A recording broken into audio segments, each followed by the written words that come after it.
Welcome, everyone. Thank you all for joining us tonight. I'm here. My name is Justin Stadel. I'm here with Alvin Huang, and we are giving an info session on the Master of Architecture program and the MARS program, Master of Advanced Architectural Research Studies. So, without further ado, I'll hand it over to Alvin. You're muted. Hey everybody, how's it going? My name's Alvin Huang. I'm the Director of Graduate Architecture here at USC. I'm excited to welcome you all here and have you join us today to find out more about our graduate programs. I'm going to get my slides going here.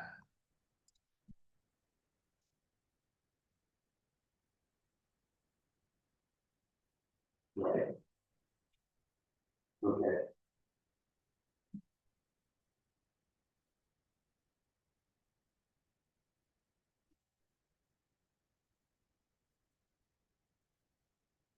All right, can you guys see my screen? Yes. All right, great. Certainly not helping when not all. So, as I said, my name is Alvin Huang. I'm the Director of Graduate Architecture and also an Associate Professor at the USC School of Architecture. And I also have my own firm, Synthesis Design and Architecture, here in Los Angeles. What you see here are slides on the left indicating my professional practice work and my creative practice and work that I do outside of the school, and on the right, some of the teaching that I'm doing in the school. And I think this is a really important thing to share, not because of what I do, but more because of what the faculty here at the School of Architecture are doing. We are a school that, turn down the volume here. We are what's known as an R1 research institute, meaning our faculty are not only required to teach, but as an R1 research institute, our faculty are required to research. And in architecture, research means creative practice, scholarship, as well as traditional research. And what that means is that our faculty are really kind of impacting the discipline of architecture through their creative practice, through the research that they're doing in their labs, in their offices, in their research practices, in their scholarship through exhibitions, publications, writing, installations, exhibitions, curating, all of these things where our faculty are really kind of impacting the built environment in ways that are far more than just their teaching. I think this is something that is really, really critical to what you'll get out of USC, is not only people who are teaching you, but they're also mentoring you and sharing their experiences with you and engaging you outside of the classroom and allowing you to engage what they're doing outside of the classroom. We have we have 4 architectural or master's programs, but I would say it's technically one sequence with 3 entry points. So it's a 3-year sequence, which if you enter for the Master's of Architecture +3, which is the 3-year degree for NAB, that is NAB accredited for students with either no prior education in architecture or with a 4-year architecture related degree who are not rewarded advanced standing. We also have a 2-year professional degree with advanced standing, which means that you've been admitted into the 2-year program, skipping the first year, because you hold a 4-year BA or BS in architecture or architectural studies, and you've been awarded advanced standing based on the strength of your portfolio and your academic background. And then if you're interested in research at an advanced level and not seeking licensure, and are interested in pursuing a career in architecture and other related creative fields, we have 2 Masters of Advanced Architectural Research Studies, which are post-professional degrees with 2 different concentrations, one in city design and housing, and the other in performative design and technology. In both of these instances, the degree is something that is highly specialized and focused into the research focused on a particular mode of thinking about architecture. And that particular mode is one that is not exclusive to the people that are in the MARS programs, but it is actually for all of the people in our MARC programs.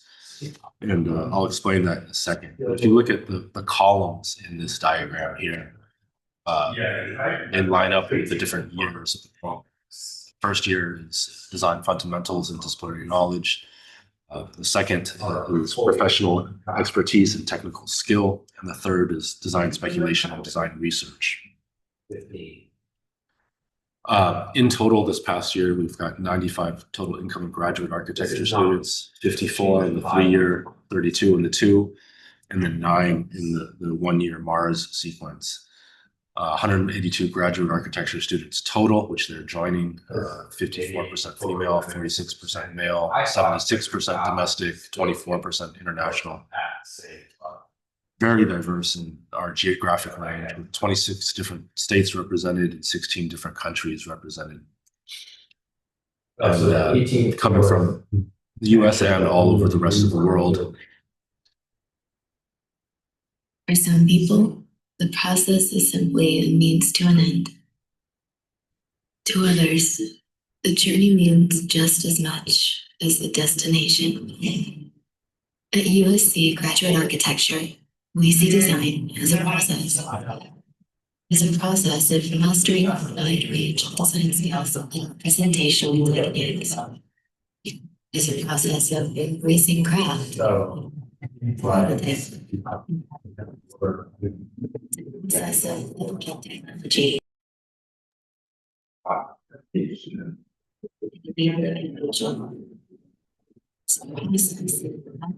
for communities. For them. It's a process of thinking critically at the world around us, challenging convention, and speculating about what could be. At USC Graduate Architecture, the process is the product. So when we say that the process is the product, the focus is really on beginning to think about the different levels of the studios. And first year studios, for those that enter the 3-year program, we're looking at a lot of conceptual knowledge, design thinking, skill acquisition, and a lot of model making and physical building, and a lot of attention to craft and technique. These are some of the physical models that our first year students are producing in their first year core design studio. They're also building 1-to-1 scale, full scale prototypes that you see here. And then beginning to engage small design projects that are focused on landscape and the environment, the connection to site. These are some of the projects that are coming out of that first year. And then as you go into the second year, which would be the first year for those that are in the advanced standing group, the focus becomes more professional, beginning to look at code requirements, program, different forms of program. In this case, the 605A Housing Studio, really examining housing and the idea of collective living as an opportunity to rethink what our cities look like.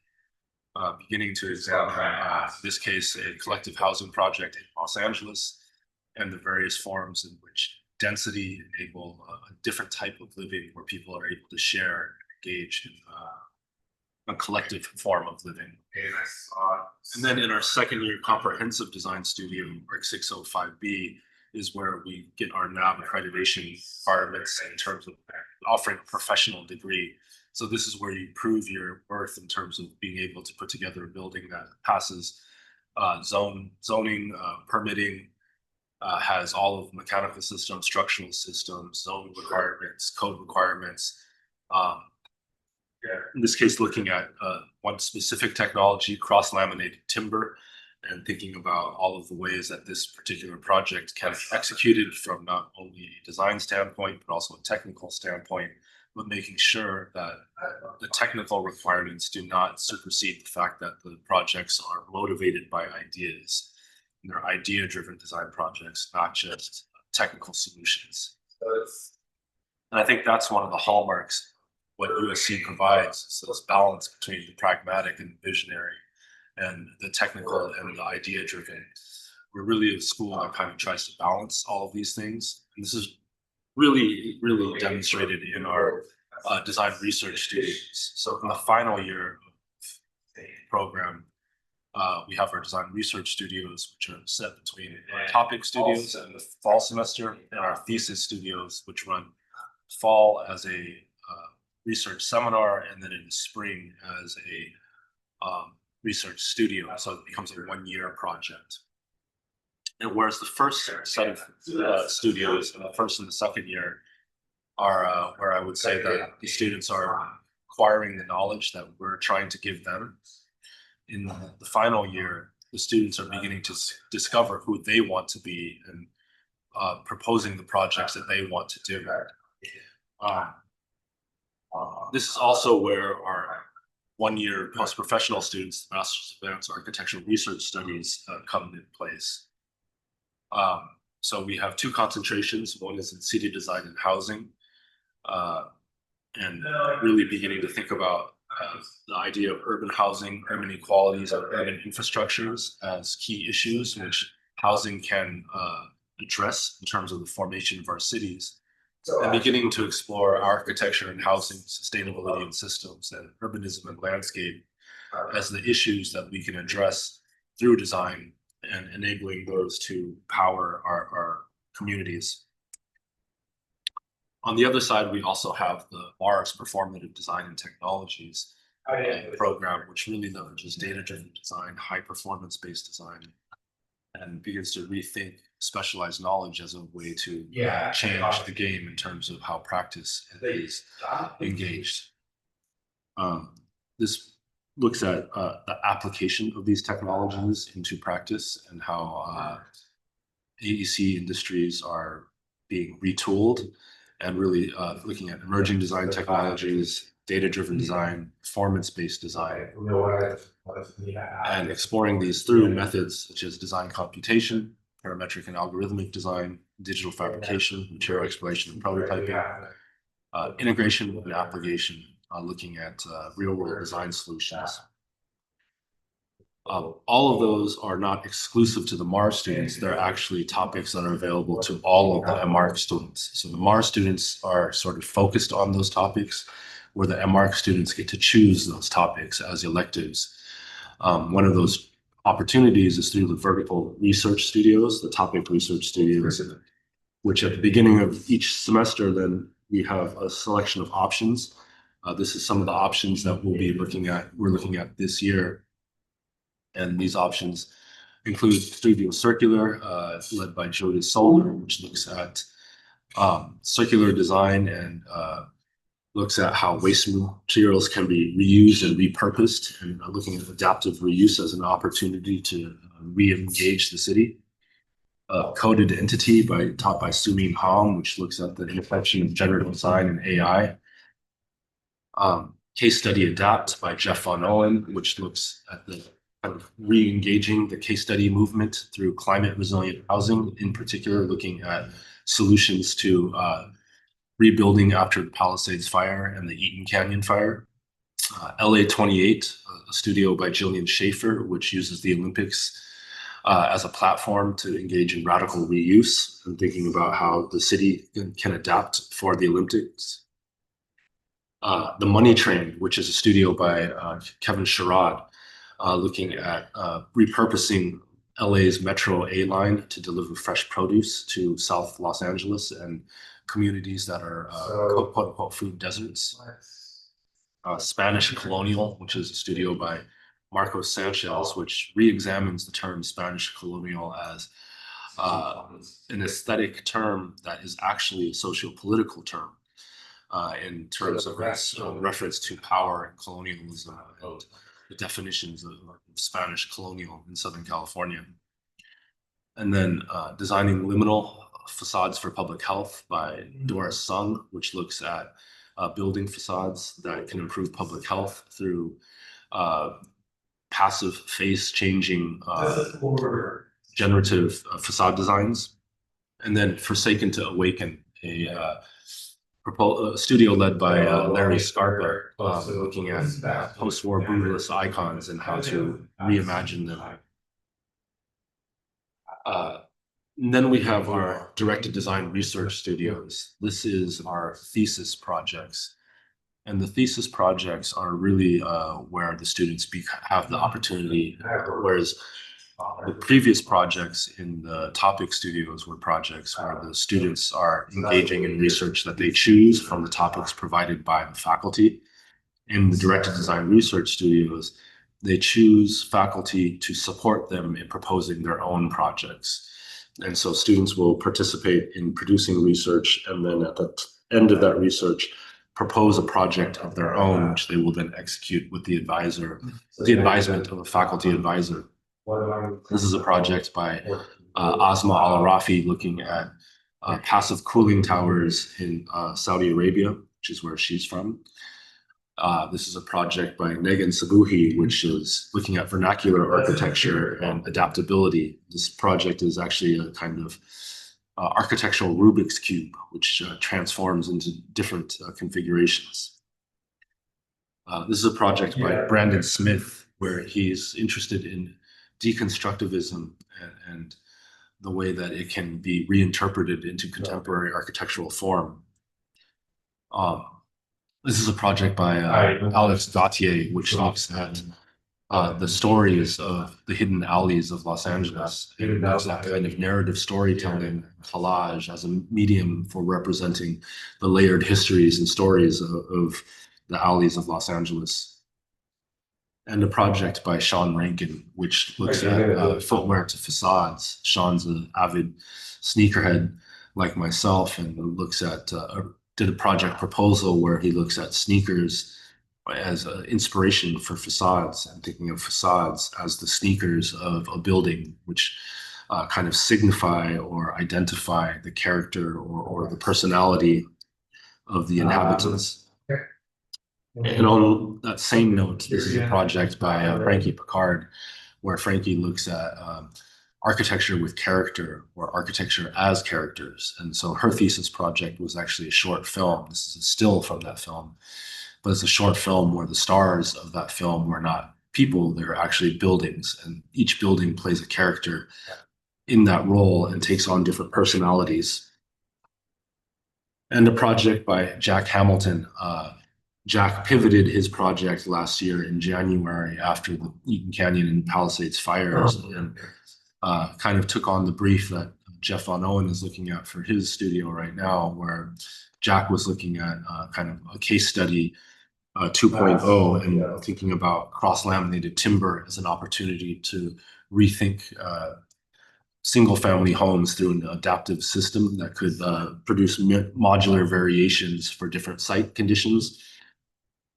And a urban project by Greg Tillman, where he's looking at aquatic infrastructure and its relationship to the city. And this is a project by Gabriel Harmon, which is looking at generative AI and AI from sketch to 2D to 3D. And so this is a project where Gabe actually developed his own artificial intelligence platforms and actually generated the entire project by AI prompting. So this entire 3D model was produced through prompting. And finally, a project by Ellie Selzer, which is called Forest Framework, and is looking at circular design and thinking about mass-produced timber and its ability to produce modular housing. A lot of the work that happens in the school is focused on methods of output, and architectural representation is one of the primary outputs that we really push. So a big focus is on production of drawings and the techniques and skills and abilities to produce those drawings and those images. One of the ways we achieve that is through the ARC 517 visual studies workshops, seminars. There's 3 of them that happen every semester. They rotate and change every semester. Each one is 1 unit, and could be taken as students are able to take 3 of them, or 2 of them, or 1 of them. They're offered in 5-week chunks, so you could do the full 15 weeks, or you could do 5 weeks or 10. it's up to the student and their interest in developing these skills. There's also a big, heavy emphasis on physical models and production of maquettes and prototypes. This occurs in our computational descriptive geometry courses. You see on the left, it happens in design studios, which you see in the middle and right. In both of these instances, the belief that craft and the ability to make is something that really is a primary foundation way we think about design.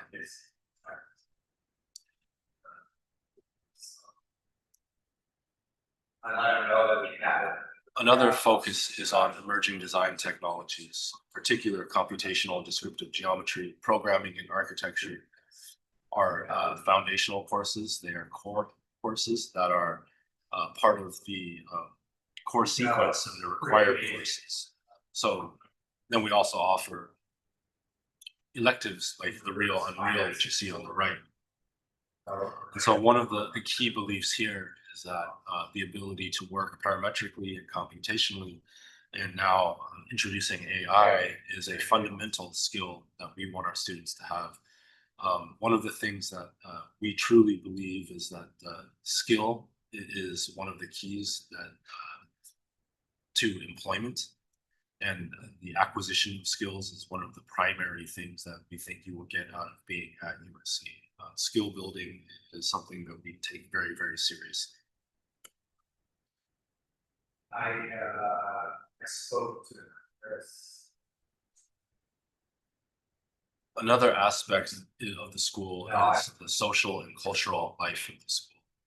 And so one of the things we really focus on a lot is studio culture and the sort of social events of the school, whether it's our back to school night, faculty Pechakucha night, or our professor portfolio showcase, and more. So all of these events are ways for us not only to with one another, but also to connect you with our alumni like Tom Main, which you just saw there, or with our faculty who are giving presentations that you see in the middle, or the faculty that you see on the right, where we're sharing our portfolios with students in terms of helping them see the portfolios that helped get us into graduate school or helped us get our first jobs, or that are now the portfolios that we use to market our firms.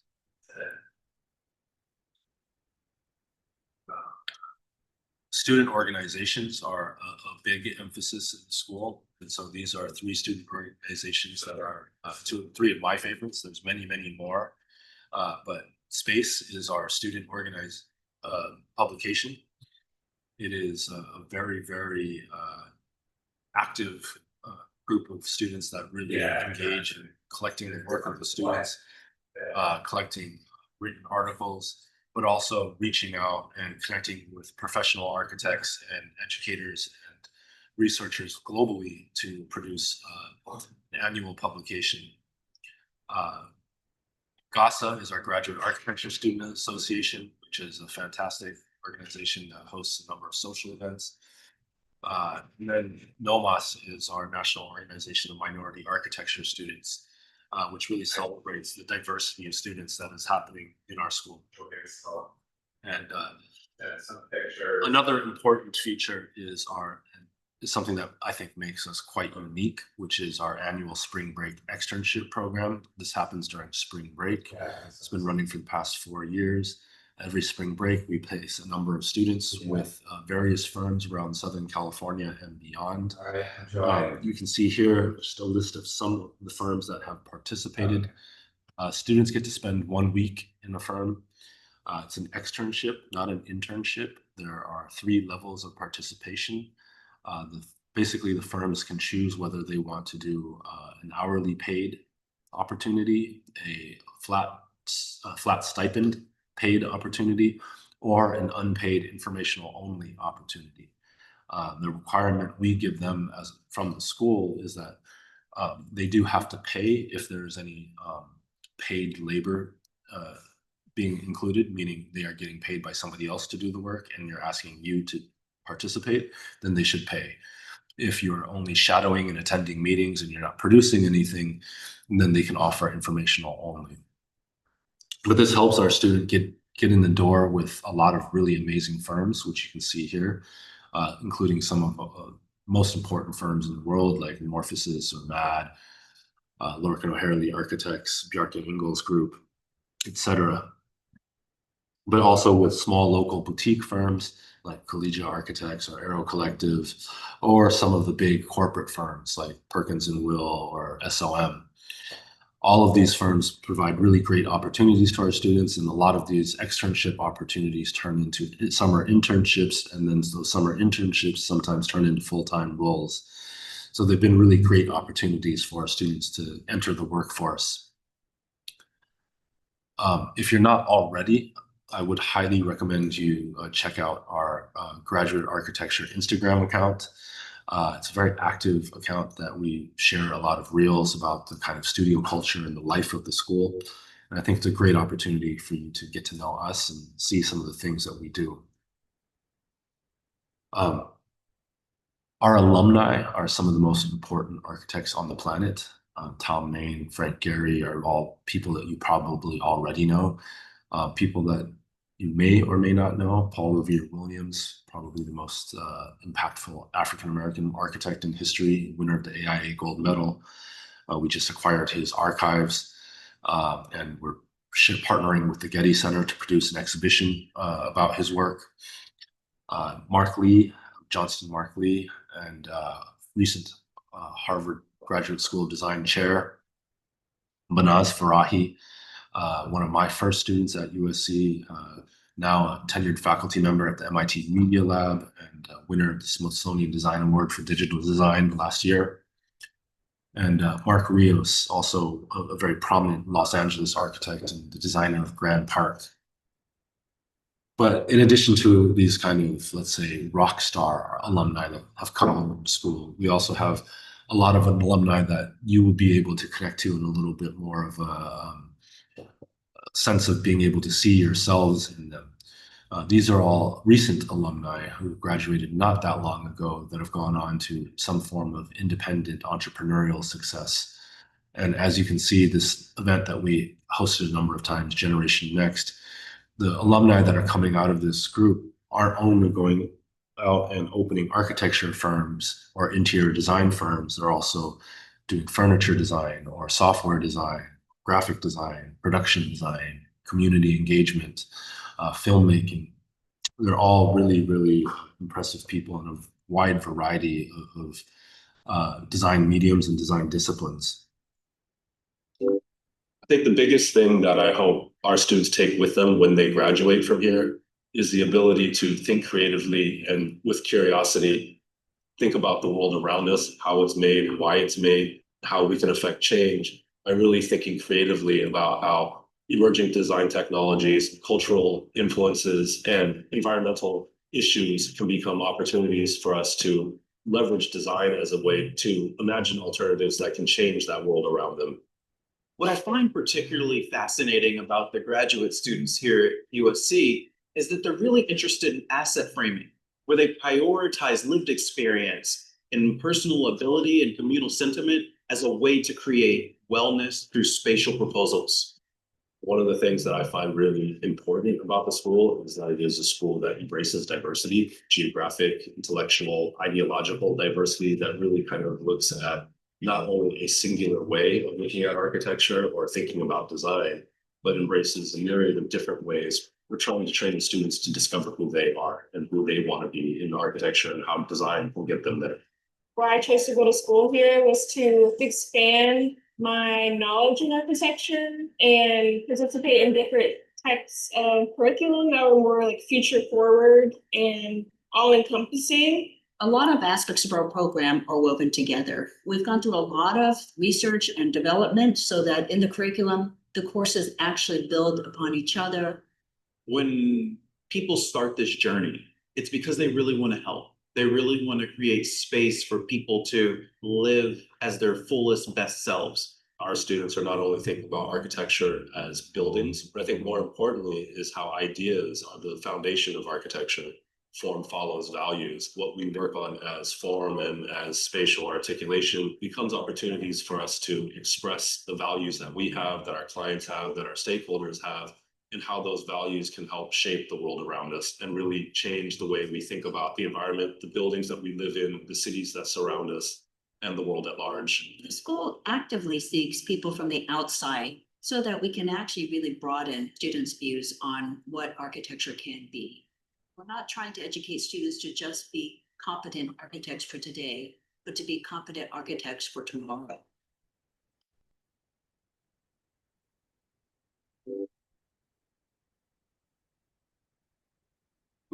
Okay, so let me stop sharing there, and that I'll wrap up my presentation there, and I'll hand it off to Justin, who will give you a little bit about the application process. Yeah, thanks, Alvin. Let me share my screen here.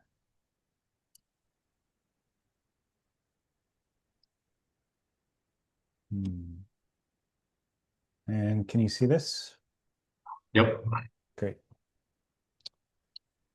All right, so you're aware of our degree programs. Of course, there's the MARS programs and the MArch programs. We also have building science, heritage conservation, and landscape architecture, which are also good for our electives. They're all housed in the same area, so there's a lot of cross interest in these different disciplines. For your application, you'll be logging on to the CAS app, which is the USC portal or platform. And there's a secondary part of that, which is the SlideRoom portal. If you haven't used SlideRoom before, this is a common portal for a lot of portfolios for various universities, colleges, and what we require is a minimum of 10 images up to 25. These are not PDFs, but singular images like JPEGs that are uploaded into the portfolio. Included in the portfolio SlideRoom section is your 3 letters of recommendation. So that's included in the SlideRoom portion. In the CAS app portion is where you have your resume, your statement of intent, your transcripts, and if you're an international student, you may be required to take to submit English language requirement tests. That's if English is not the primary language from the country that you are applying from. So in addition to this, we have a short video that we require. That's just a minute-long video. It does have, I think, a 10 megabyte limit, so you kind of have to condense that video and do a low-resolution video to meet that low threshold.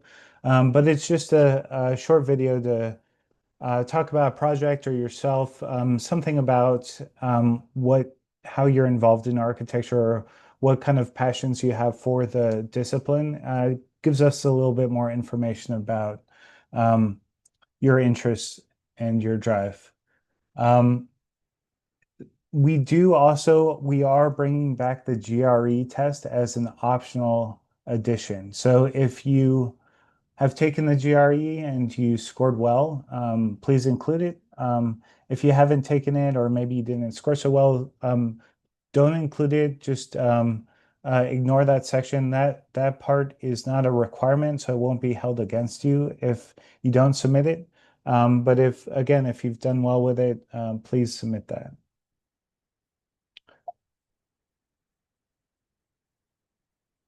So our deadlines are January 5th for priority admission and merit scholarship.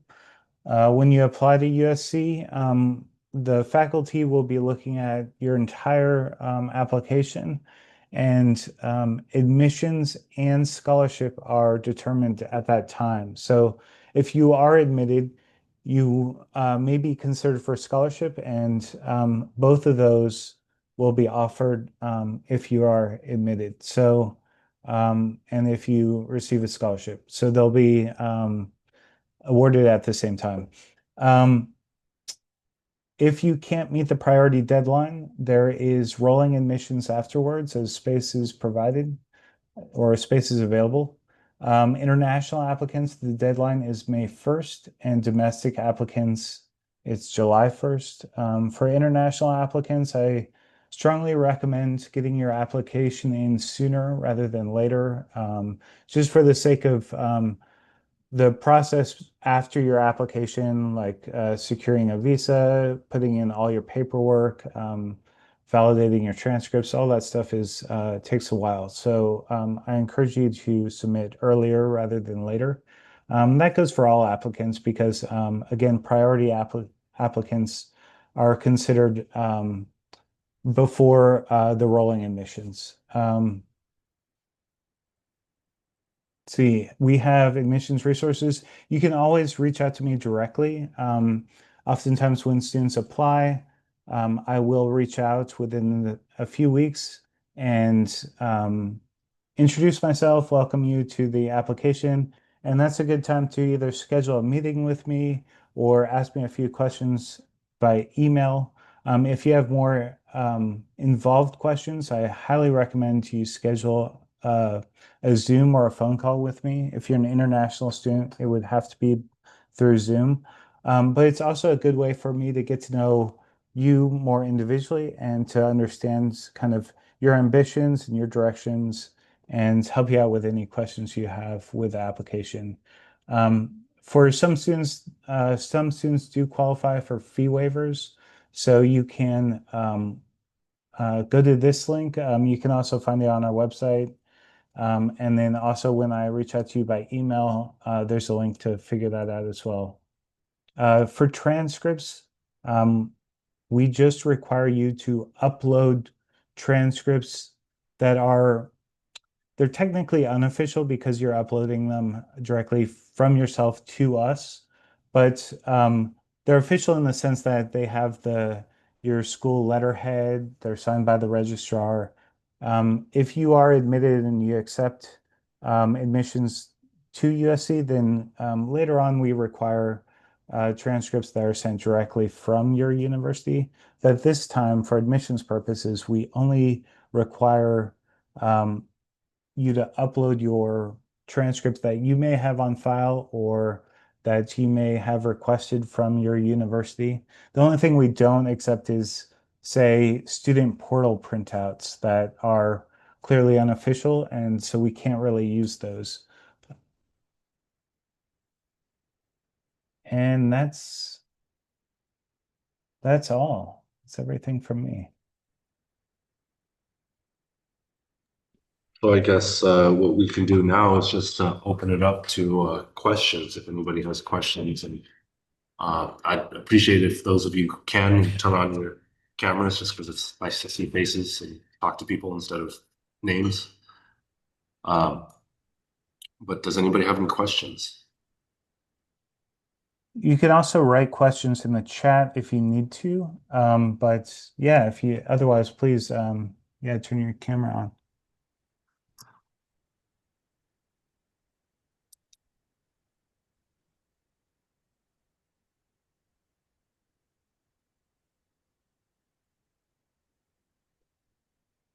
Thanks, guys. It's nice to see faces. I just had a quick question. Yeah. So, hi, my name is Ryan. Thank you for the presentation. It's, great to be here. And I wanted to ask, from at a glance, it seems like the MArch program and then the one for architectural research are kind of very separate in the sense that maybe you can correct me if I'm wrong, but it felt like the MArch program was like a lot less kind of research intensive than the architectural research program.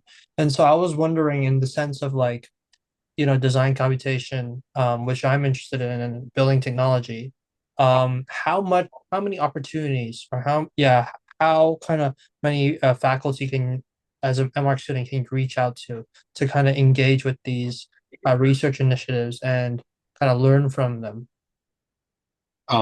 Thanks for the question, Ryan. And just to clarify, they are not separate at all.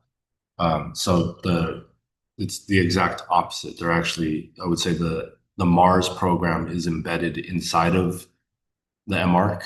So basically, the Mars students are doing the final year of the MArC. So all of the final year MArC students have the opportunity to do whatever the Mars students are doing.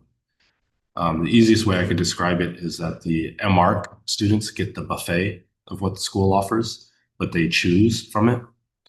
The Mars students get the fixed price menu, where they say you're getting this part of the menu, and you're going to focus on computational design, or you're going to focus on city design and housing.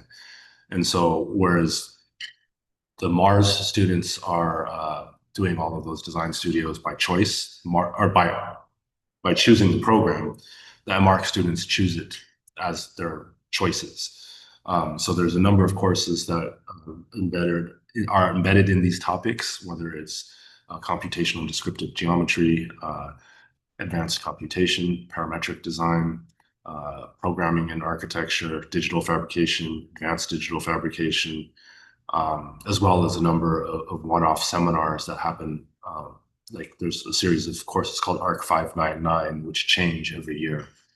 And then there's a lot of research topics that are happening, or research endeavors that are happening based off of different faculty that are working in these fields. The faculty that I would look at, and this is actually something that I would recommend for everybody, not just Ryan, but anybody that's applying to graduate schools. I would say an important thing to do is to look at the faculty of the schools that you're applying to, because I would say one of the big factors that is different at the graduate level versus the undergraduate level is your relationship to your faculty and your connection to them, and the amount of time you're going to be spending with them. And so knowing who those people are and who you're going to work with, who you're going to study with, is an important thing. So if you're interested in the computational side, the faculty that I would look at on our website would be myself, Sumin Ham, Jadzo Zhu, Sarah Hammond, Matt Conway, Kaisel Rawi.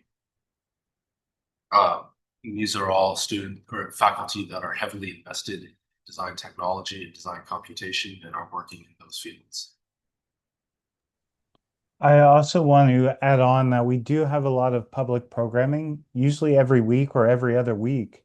Like this week, we had 2 committee members from the Olympic Committee that was tied to one of the topic studios, the Jillian Schaefer's topic studio on the Olympics for 2028. The public programming is open to everyone. So there's a lot of cultural things or studio presentations that are happening throughout the school that are essentially public forums for people to see what's going on in the school and see the investigations that are going on throughout the school. Thank you. And just one very quick follow-up question, which is, Alvin, you said before that, of course, an important thing is to take a look at the faculty and like who you're spending time with. What is like the faculty to student ratio, and how much time do students get, like how much exposure they get to with the teachers' guidance and everything? So if you go by pure numbers, in terms of the number of faculty that are employed in the school and the number of students that are in the school, it's like 6-to-1, but that's misleading. So in a studio setting, it's 12-to-14. In a seminar setting, it'll be between 8-to-20. And then in the lecture, it'll be about, well, depending on the course, because some of them will get up to like 80 or 100.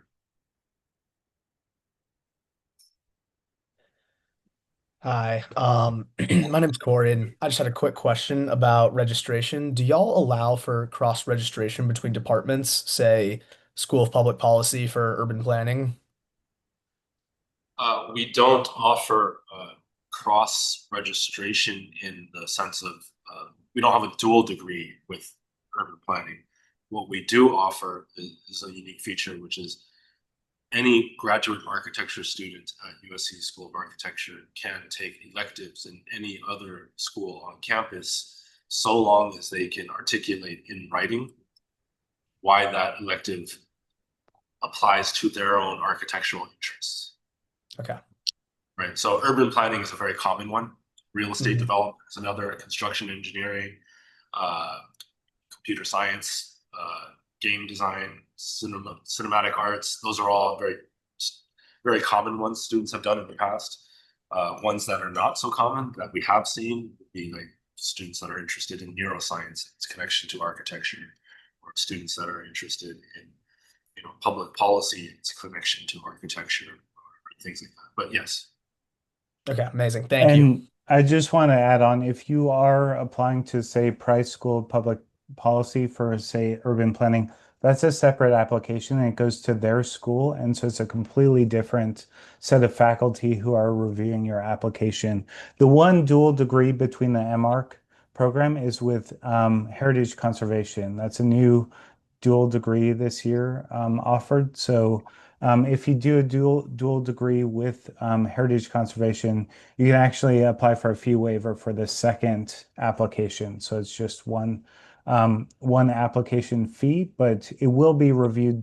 The 2 degrees will be reviewed separately by the faculty in architecture and then the faculty in Heritage Conservation, and you'll be admitted to those or not admitted to those programs separately. And then if you're admitted to both, then you can do the dual degree. Okay, thank you. Another thing to add, Corey, there is that one of the other unique features of USC is the ability to earn graduate certificates. And so graduate certificates are the equivalent, maybe the undergrad equivalent of a minor or a concentration.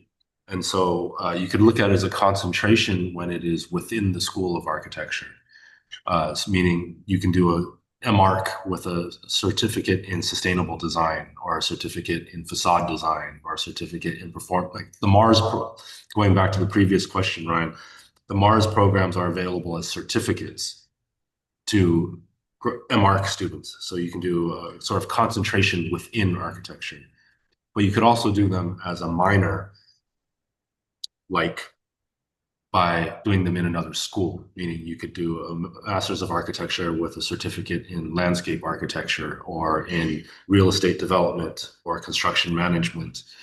And what that means is you're concentrating about 12 to 14 of your elective units into one topic.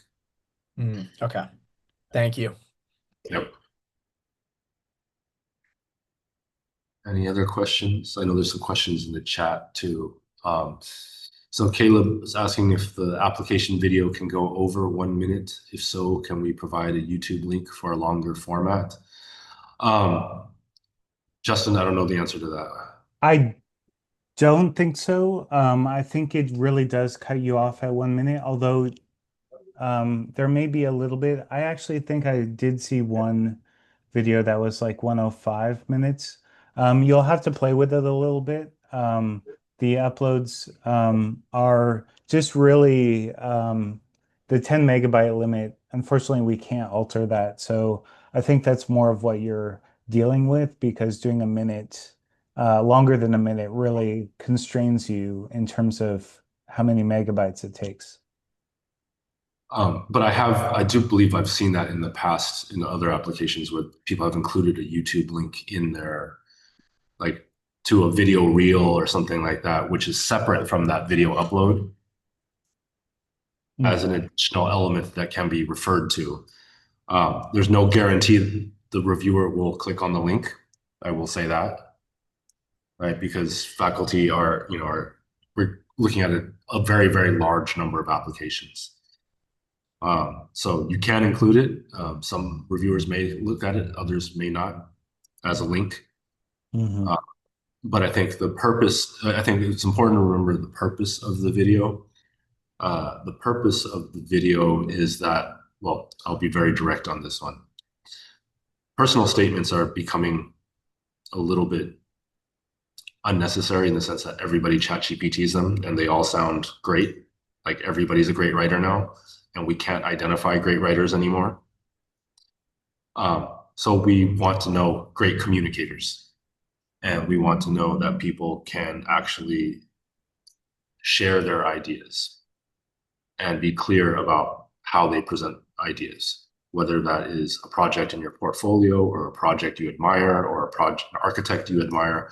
And they're not meant to be formal, they're not meant to be highly produced, but they are meant to be windows into your ability to communicate your ideas the way that you would endlessly in architecture school or in an architecture office or in architecture practice, where you would be constantly telling a client or your boss or your coworker or your consultants or a contractor what you're doing, why you're doing it, what it means, and why it's important.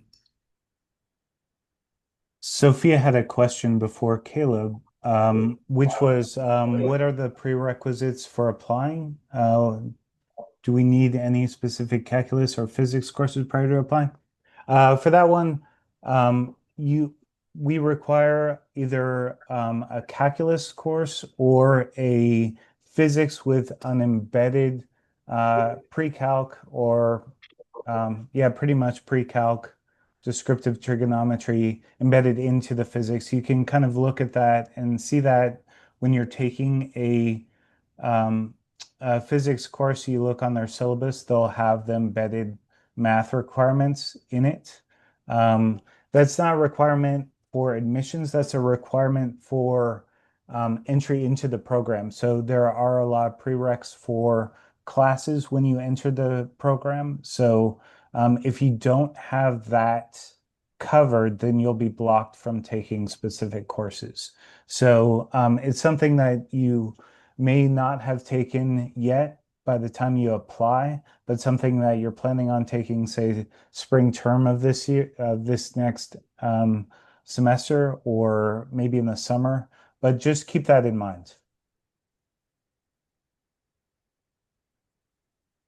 Who has a question or a series of questions? Is it mandatory to submit a video? When does the program start? Are there any orientations or programs that new students need to attend before the semester begins? If so, when do they usually start? So first of all, the video is mandatory. It is required. When does the MARC program start? Justin, do you know what the start date for next year is? Well, one thing you should know is I want to say it's mid-September, right? I don't have the exact date.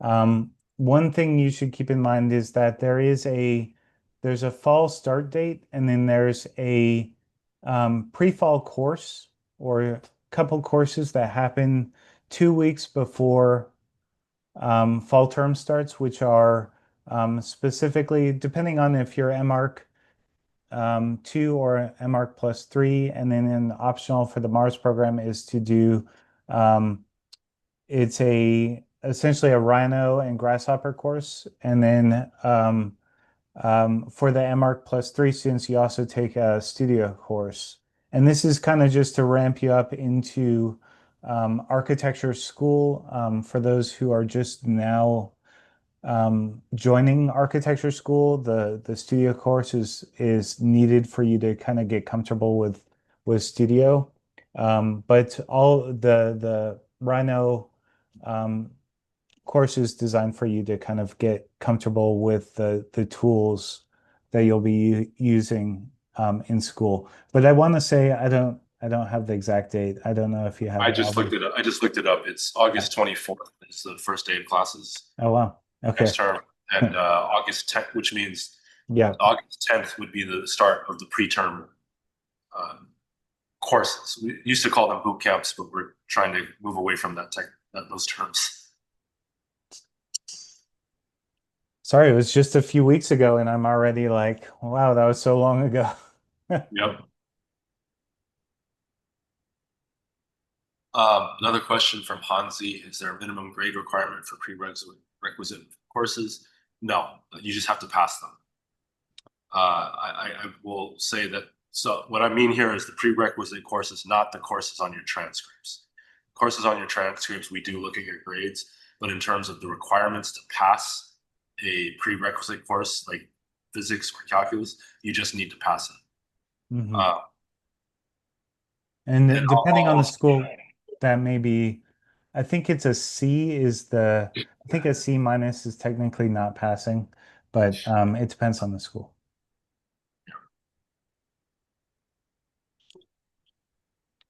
The main software programs that are used will be the Adobe Suite, Rhino, Grasshopper, and then there's a number of, I would say, 3D modeling programs that are not the standard ones that will be dependent on the studio that you're in. So some of them would be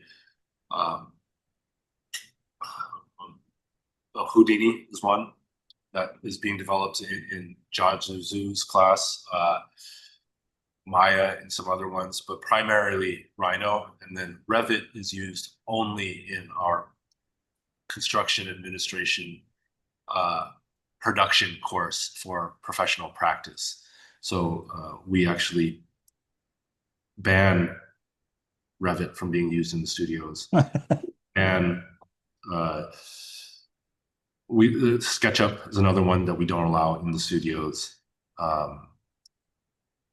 We would say we're software agnostic, but those two are ones that it's anti-agnostic, I guess, where we feel like they actually define your design process in a way that limits you and limits the exploratory process. This actually goes to well with the next question. What do you most want to see in a portfolio that helps you understand an applicant's potential? Are you looking for strong conceptual thinking, experimentation, or a clear process of how ideas evolve into design? And Alvin, if you answer this, can you also answer or kind of touch on, I know a lot of students who are applying from different schools, maybe different programs like SketchUp or things have been used in different schools. Yeah. Talk to that. So I will say, and that's kind of the next question that popped up there about will an applicant be at a disadvantage if Revit is the main software used in their portfolio submission? So I think what's important to Chao's question, it's all of the above. What we're looking for is your creative intelligence, your dedication to craft, and most importantly is your creativity, right? Like whatever that means, right? So how each person will interpret creativity differently and will be able to demonstrate it differently. And that's where I would say the disadvantage of Revit is not Revit. Revit is not an inherent disadvantage. If Revit only shows your technical capability, that is a disadvantage because we're not admitting you on your technical ability, we're admitting you on your creative ability. And so what we're looking for, and I think that's where one of the things that sometimes happens is that students who may have a lot of technical experience or professional experience submit portfolios that are more professionally oriented. That professional experience is something we do value, but is not the primary means of assessing the candidate's potential for success in the program. One thing that I want to add is that we will be having a portfolio workshop probably in late November or early December that I encourage you guys to come to. We'll definitely be sending out reminders as we get that pinned down, but that'll be a chance for you to see what different students have produced to be admitted into the program. Yeah, and if you look on our YouTube, you can see the portfolio workshop from last year. Mm-hmm. And the way our portfolio workshop works is we're not teaching you how to do a portfolio to apply to us. What we do is we have current students, former applicants, share the portfolios that got them into USC, and then the portfolios that they've produced while at USC. And so you get to see both what they applied with and where it got them. I think so going to another question, there was one I just saw. Oh, about global studies. So yes, global studies for which I forgot to include a slide about that in the presentation. Global studies is a key component of the School of Architecture. It is only offered in the summer, sort of. So it's a little bit of a misnomer. ARC 580s are our field studies courses. Those are spring semester, Maymester courses, meaning you take them, you pay for them with your spring tuition, you register for them in the spring. They take place the 2 weeks after commencement, which means that you go on the trip after classes have ended, and so you're not interrupting other classes to go on the trip. And you're also not paying extra summer tuition to go on the trip. And this is something we've done that the students love because they don't have to pay the extra tuition. The faculty are not so happy about it because they don't get paid extra summer pay. But what it does is the students get to go, and every summer we offer a collection of these. This summer we will be doing Japan. We have ARC 580 in Japan that does a tour of Japan, ARC 580 Mexico City, which I will be leading, which will be in Mexico City primarily, but we'll also do day trips to the pyramids and to Puebla. And then we also have one in the American Southwest. We also have true summer studios, ARC 705, which take place, and that is summer tuition. And those take place, whereas the 580s are 2-week courses. They're kind of field studies courses. The 705 studios are immersive 8-week experiences. So you're basically living there for the summer. So what happens there is students will oftentimes pair the 580 with the 705 to make it a full 10-week experience. And some will pair it even further, where we also offer a series of travel fellowships for students to travel on research studies. And those travel fellowships are competitive. You have to apply for them. But what you would get would be an ability to have a paid trip to go research somewhere and explore somewhere and develop your own body of research on that location. And so sometimes students will use the research money to get them out to take the 580, then the 705, and then stay after they finished to do their own research, and then come back and turn it into an extended stay. And because they're offered as Maymester courses, students even use those 580s to kick off graduation trips. So they will actually walk, but still have one class left to take after commencement, which is essentially a travel trip. And then that travel trip kicks off their graduation trip.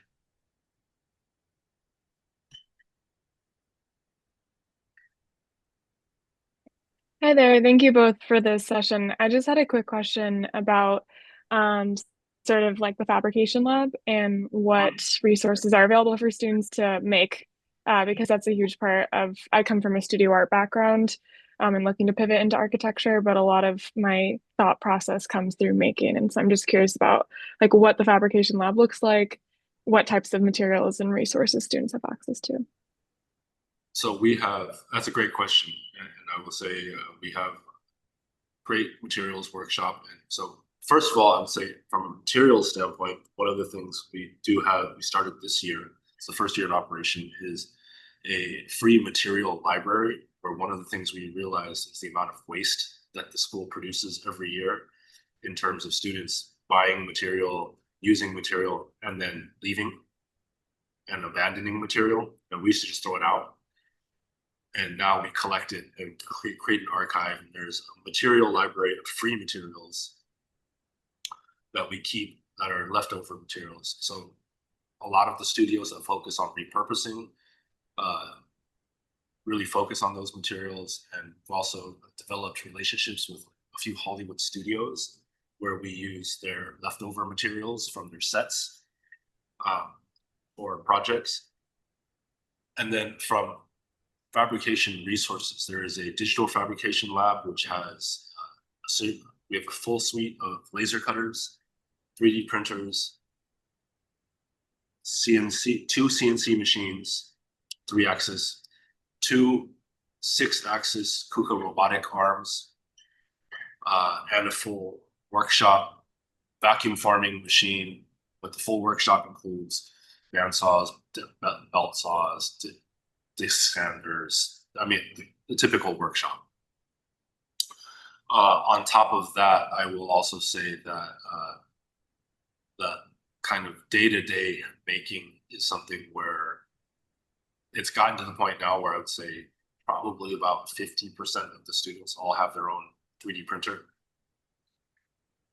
Where, you know, it's become the 3D printers we have, students have to pay for because they're operated by the school, and we use our own materials. So the students pay for the material and the technician's time. A lot of students have found owning their own desktop 3D printer is more cost effective and also more user friendly in terms of them being able to run it themselves at their own pace and not have to check in with the have it, you know, printed by somebody else. I also want to say that plotting is free for all students. So we have plotters distributed throughout the building. Plotting and printing is free. So there's laser color printers all throughout the studios and large format plotters throughout the studios. However, if you want to use anything other than standard bond, you will have to pay for your own paper. School provides standard bond. And there's a number of, you know, we have 3D printers, laser cutters, a full wood shop, metal shop, CNC machine, KUKA robot, water jet cutter, a lot of different materials for you to use. We share some of those facilities with the Roski School of Art. So, I mean, art is not very far off from the kind of facilities that we use and have access to. I will also say some, like the Roski, like the IYA, which is the Ivine Young, the Dr. Dre school, which is next door to us. They have their brand new building. They have an amazing fabrication facility, and they do offer paid memberships, because what happens there is they have an amazing fabrication facility, but their students don't really use it. We have an older fabrication facility because we're an older school, and our students use the shit out of it. And so our students sometimes will dip out to the other one and just pay for the membership to be able to have access to a newer one that is always available, and you never have to wait in line for anything. Awesome. Thank you. Yeah. And also, Emily, if you are applying, I suspect you're applying for the 3-year program. The 3-year program, as you saw, has a heavy emphasis on making and does these full-scale prototypes, which you probably saw in the photos. But if you look on our Instagram account, you'll see like some drone videos that we just produced recently of these full-scale installations that are really quite beautiful, and actually one of the like funnest times of the year for the studio to produce, where they're really literally getting their hands dirty. Yeah, that's super exciting. I come from a sculpture and installation background in the arts, so I feel like the transition would be smooth in some ways, but I love checking out the Instagram and seeing what students are currently up to. Yep. Any other questions here? There's a couple more. No.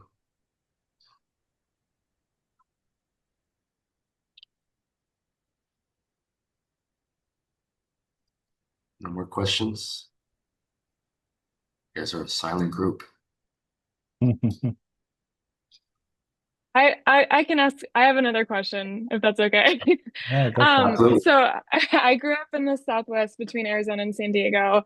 I've lived in the New England area for 8 years. I am torn between staying in New England or moving back home to California, where family and friends are. And so I was wondering if you could talk a little bit more about like how the USC School of Architecture is situated within Los Angeles, why it matters to be in Los Angeles, why it matters to be in California, those types of like more geographic based like reasons to be in the program. Right. That's a really great question. So first, I will say LA is a global design destination. We have maybe the most important collection of landmark architecture in the world as a US city, but maybe as a global city, put us like up there with Tokyo and, you know, I would say us and Tokyo would, you know, and maybe New York, but I think New York is in a different category because of its physical constraints. Like you can only do big or interiors. There's no in between. Our LA has the ability to, there's amazing single family homes, there's amazing affordable housing, there's amazing civic architecture, there's amazing museums, there's amazing, you know, like if you watch TV, I'm sure lots of you do. Pretty much every car commercial you've ever seen is filmed in LA, driving down Grand Avenue in front of the Broad, the Disney Concert Hall, like one street where you can come across 6 Pritzker Prize winning architects. The only other place might be Omotesando Hills in Tokyo that you can have that experience of going down one street and seeing that much landmark architecture. Although in Tokyo, it will all be retail. Like it's just store, store, store. In LA, it will be wildly different between stores, retail, museums, you know, cultural projects, office buildings, etc. But on top of that, Los Angeles also has 1,000+ architecture firms, like literally over 1,000 architecture firms. And those architecture firms include the Frank Gehry's, the Tom Maines, the Michael Maltzens, Bjarke Ingels, Mad Architects, so some of the biggest stars in the architectural world. It also has the biggest corporate players in the SOMs, the HOKs, the HKSs, etc. It also has all the kind of local small boutiques and everything and anything in between. And so the range of architecture firms, the kind of landmark architectural projects, and then the cultural institutions, whether that's the Broad, the Broad, the MoCA, the LACMA, LA County Museum of Art, the New Zumthor extension there, the Getty Center. So we've got some of the most important cultural institutions on the planet. And all of those things create this kind of ecosystem, I would say, oh, and I forgot to mention the schools, right? So whether it is USC School of Architecture, UCLA Architecture or Urban Design, SciArc, Cal Poly Pomona, Otis College, Art Center, Cal Poly San Luis Obispo's LA Metro program, Woodbury School of Architecture. There's 8 design schools in Los Angeles area which produce all of this talent that also require talent as faculty. And so what happens is those schools produce students that become the talent that feeds those firms. Those firms produce leadership that end up becoming the guest critics, the lecturers, and the faculty in those schools. All of them produce and consume that landmark architecture, and all of them become the patrons of those cultural institutions.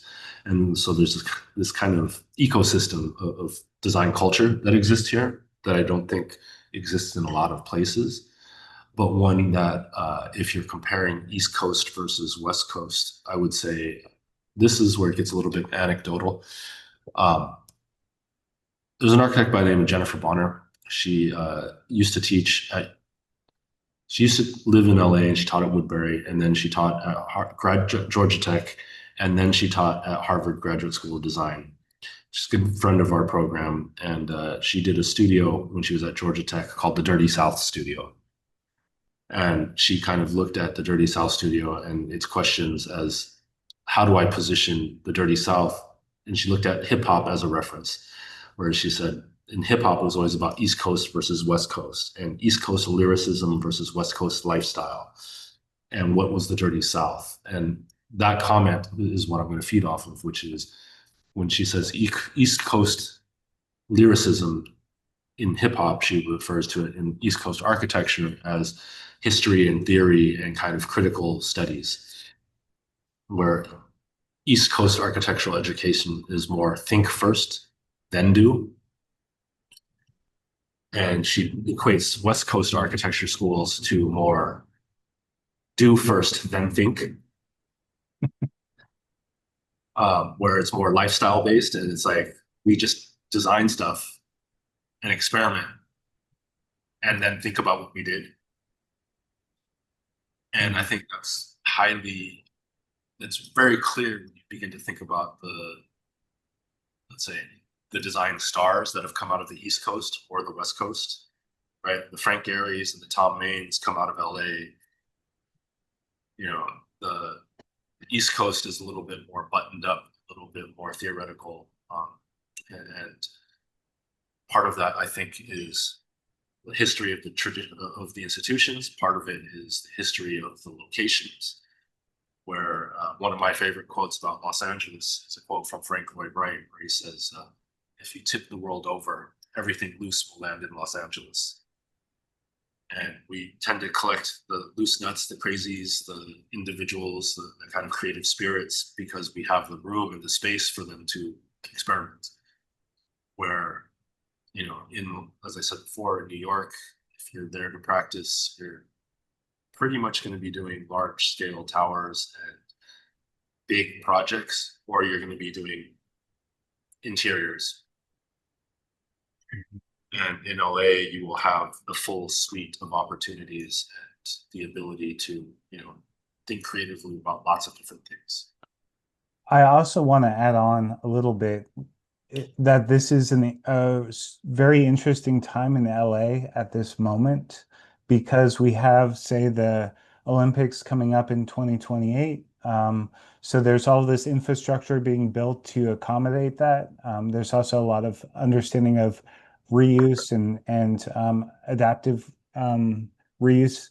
But there's also the World Cup. There's also the Super Bowl coming up. So there's all these kind of large scale world events or sports events coming up that are kind of feeding the energy and the excitement of Los Angeles. At the same time, we just had these devastating fires in Altadena and Palisades. So you have these two things going on simultaneously. And so there's a lot of ideas percolating that can be implemented directly in the city in this moment. And so it's really interesting to see what the students are coming up with, what the faculty are coming up with, what guest lecturers are introducing. It's just a really exciting time to be in LA at this moment. Building off of that, I think the last part of what I would say is that LA includes, as Justin pointed out, and what I was referencing earlier, not only all the inspiration, but also all of the problems, right? So the things that we want to address, whether it's systemic racism, resource scarcity, environmental crises, homelessness, affordability, resilience in the terms of fires, earthquakes, etc. These are all topics and issues that we think that LA has to address, that we are using Los Angeles as a living laboratory to examine design as an opportunity to take on these challenges, but also in a way that we do see LA as a prototype for the rest of the world, where I think cities like New York or Cambridge, or I'm obviously kind of targeting certain schools, but like those places don't really represent what the rest of the world will look like because they're so unique. Whereas in LA as a center of urban sprawl looks a lot like a lot of other cities on the planet. And a lot of other major metropolises will grow to be a place like LA, and will be dealing with a lot of the same issues in terms of concerns about density, concerns about affordability, concerns about resource scarcity.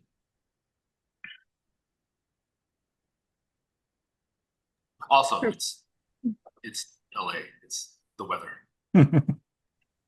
I know. I do love the seasons, but I miss home for those reasons in particular. That's really helpful. Thank you for that really thoughtful response. I will also say we have some great food here too.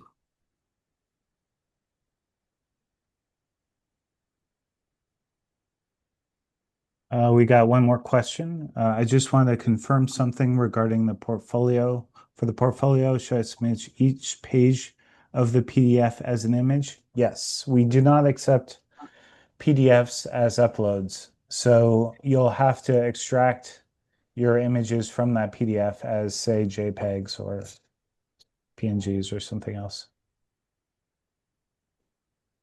Hey there, I have a quick question.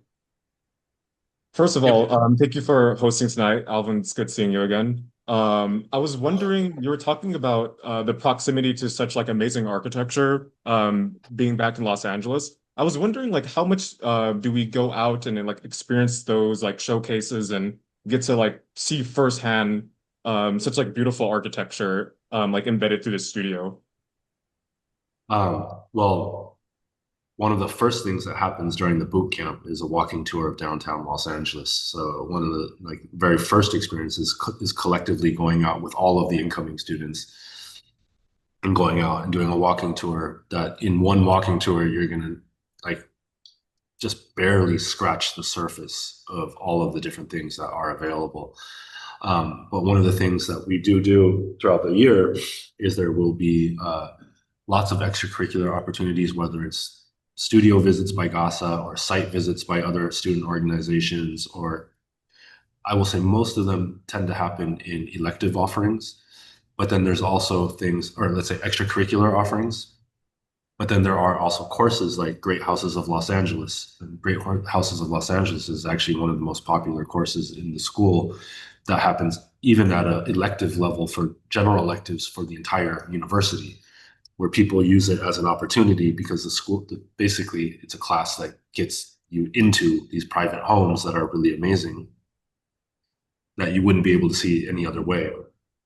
And then there's courses like Francis Anderson's affordable housing class, which basically does tours of different housing projects in Los Angeles and the different housing types and different typologies of kind of the changing landscape of urban housing. And whether you're looking at kind of, you know, LA kind of large scale, high density housing, or you're looking at kind of village typologies, or you're looking at the kind of courtyard typologies and the things that are happening in LA, she's an expert on that. And so that's part of, I will say, there are opportunities that are extracurricular, there are opportunities that are curricular, and then there's an endless amount of just, let's say, being able to go on your own time in terms of, you know, we have a very active Slack channel for the workspace for the school. And whether it's through AIA or LA Forum, every time tours are announced, I will share them on that Slack channel. I also do share a map with all of our students. I've got a map of Los Angeles and different architectural sites and even different walking tours that I've saved for them to do, where students are able to do them on their own time. And good to see you. I think also a group of students just went up to the Bay Area to do some architecture firm visits. And I forgot which that was the so that was the 5058. So the first year MARC students of the incoming 3-year group also always do a fall field trip.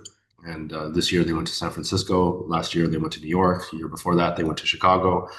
But they go on these trips as kind of immersive architectural experiences where they go spend 3 or 4 days in a city, see landmark architecture, visit architecture schools, visit architecture firms, and it's sort of a micro version of one of those field studies courses, but a little bit more accessible, like you're not traveling abroad. And then a lot of the student organizations and different groups will also host not only site visits, but also office visits to different offices around the city. We do also have a very engaged architectural guild that works with students, mentors them. A lot of relationship to the industry around LA. There's a question about the acceptance rate, and we don't share the acceptance rate, but I will say it is competitive.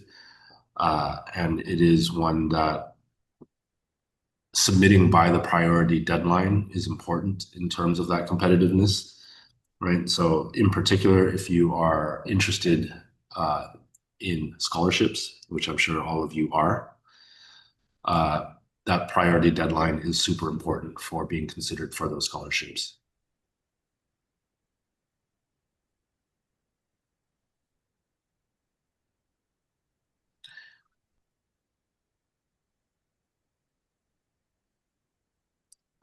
And I will also say placement in the advanced standing 2-year program is also particularly competitive. And so there are students who will apply with a 4-year BA or BS in architecture and not be admitted into the 2-year program, but will instead be admitted into the 3. But if you are at all not sure which of the 2 you should be applying to, apply to the 2. And if we don't think you are qualified for the 2, we will admit you to the 3, but you should apply to the 2. Yeah, especially if you have a BA or BS in architecture. If you have one of those hybrid degrees or something that is essentially a BS or a BA, but it's named something different, but you're still unsure, there is a little checkbox in the Slideroom application that says, I'm unsure if I qualify for advanced standing. And you just click on that box and it'll ask you a few other questions and you can answer those.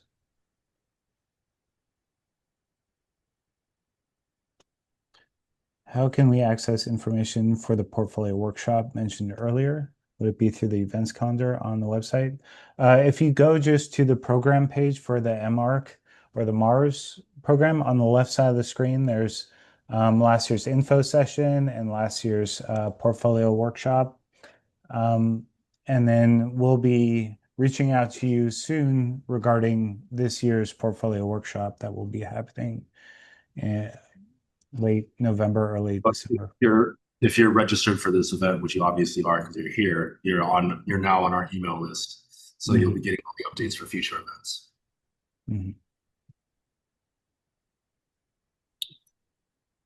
So this is a great question. I'm an international student, have completed a 5-year bachelor's degree in architecture. If I choose a program other than the MARC, would I still be eligible to take the U.S. architecture licensure exam? And that is a no. So basically, you would, if you have a 5-year BArch from another country, it means it's not NAB accredited.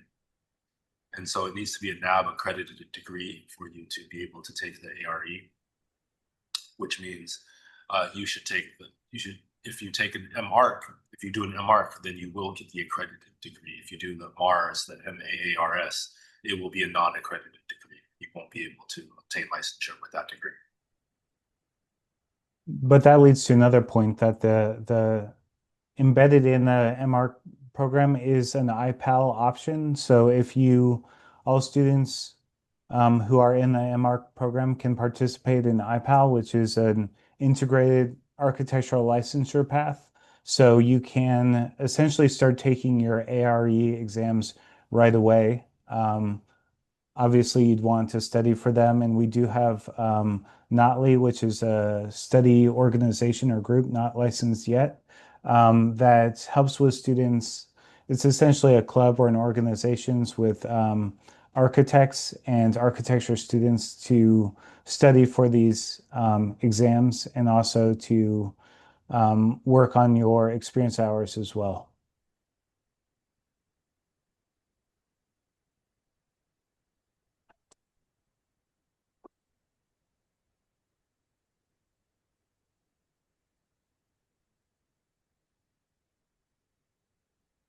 Any last questions?